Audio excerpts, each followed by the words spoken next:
everyone, this is Touch of Grace, Better Ways, Better Days with me, Joyce Mgoi Macharia.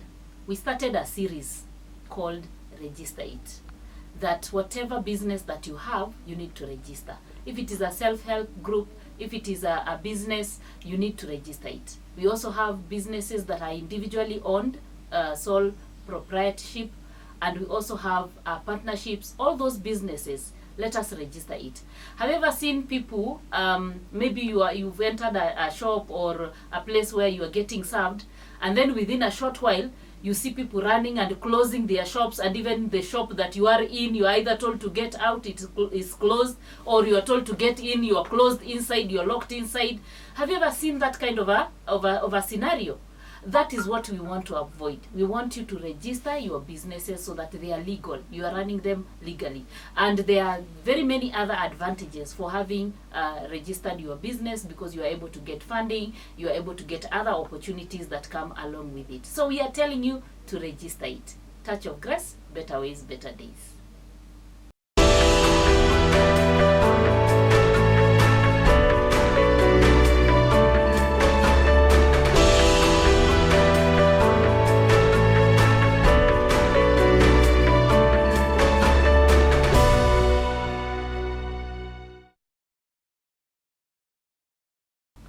Hello guys, welcome back again to another episode of Register It.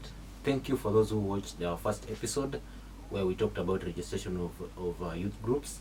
Now if you've not watched that video, please make sure you do. And any questions that you have, send it to our email address. It's touchofgrace@gmail.com, and we'll be able to get back to you. Now today we are talking about another registration that I think is very key, and we are talking about the registration of sole proprietorship businesses. Now, in Kenya, the registration of businesses is enabled and regulated by the Business Registration Service Act that came into place in 2015. Now, that act created the Business Registration Service State Corporation that is overseen by the Attorney General. Now, that is the body that oversees all registration of businesses in Kenya.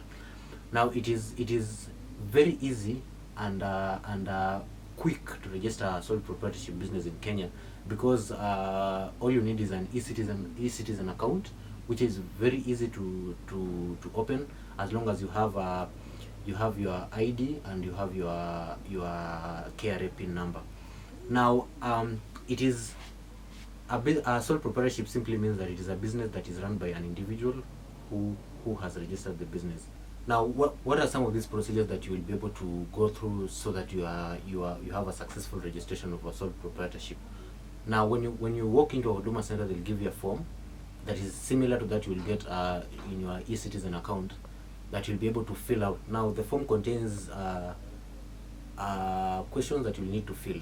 Now, you'll need to provide a name for your business. You have to propose a name. Now, while proposing a name, you have to put a name that is in line with your business. Now, that is just some advice that I can maybe give to you. So you are running a barber shop, you want to run a salon, you provide a name that you'll be able to use for that business. You propose a name. Now, after proposing a name, now you will be able to describe the nature of your business. Now, the nature of the business is where now you describe what the business does. If you are selling clothes, selling shoes, or you are running a barber shop, now you put the description of the nature of the business there. Now, after that, you will be needed to provide the physical location of your premises. Now, the physical location of your premises, you will need the plot number, the plot number, the room, and the location. Now, that is important because the government needs to know where your business is located. After you've located your business physically, now you'll be needed to provide your identification. Now you will have to provide your ID or passport, and passport size photo of yourself. You'll also need to provide KRA PIN certificate that shows that you are registered with the KRA. So how much will you need to register a sole proprietorship business? You will need 1,050 shillings. Now, 200 shillings will be used for servicing of the business, and 850 shillings will be used for the registration of the business. Now, that whole process until you get the certificate will take 1 to 2 days, and this is usually because there are points when you will need to correct what you've written in that document, and they'll send you an email address. Maybe the name has been taken, or maybe the service or the description of the service is not clear. Now they'll tell you that so that you are able to correct the description, and it is corrected in the form, so that it will be able to reflect clearly in the certificate. Now that certificate needs to be stamped by a commission of oath. Commission of oath is found at their offices. There are lawyers who act as commissioners of oath, and they need to sign the certificate before it is re-uploaded. Now after you fill in that information, take it to a commission of oath.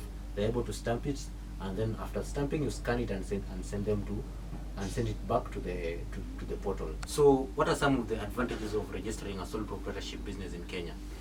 Now a sole proprietorship business enables someone to be the sole decision maker of the business.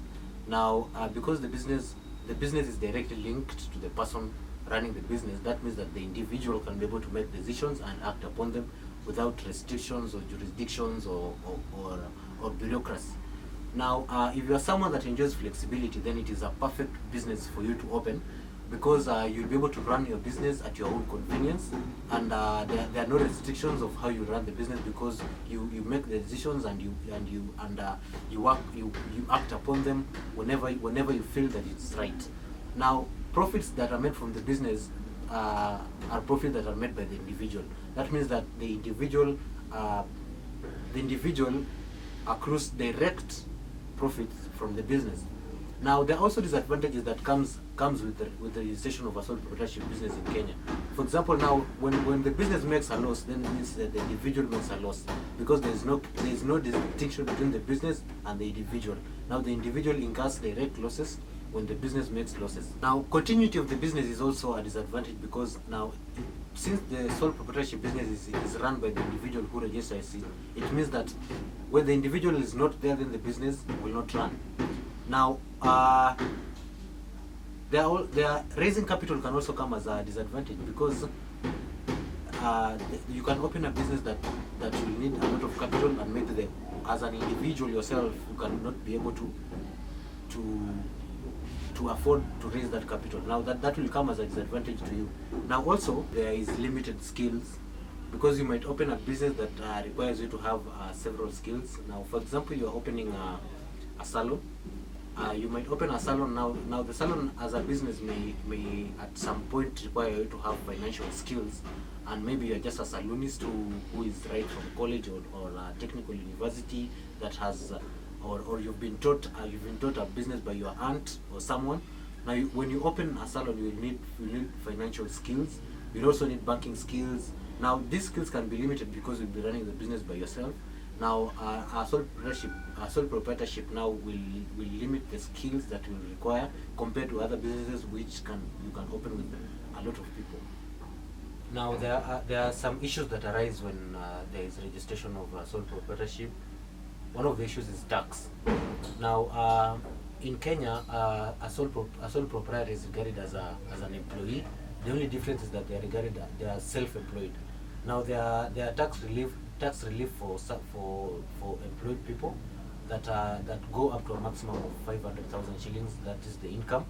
Now a sole proprietor can be able to enjoy low tax reliefs from their business, and I think it is something that any person wishing to open a sole proprietorship business in Kenya can be able to enjoy. Now another thing is the renewal of the certificates. Now in different counties, they have different rates of running a business in their counties in Kenya.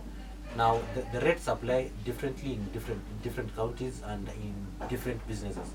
Now you will only be able to run the business in a particular county if you're able to get the county business permit, and also be able to renew the business permit yearly.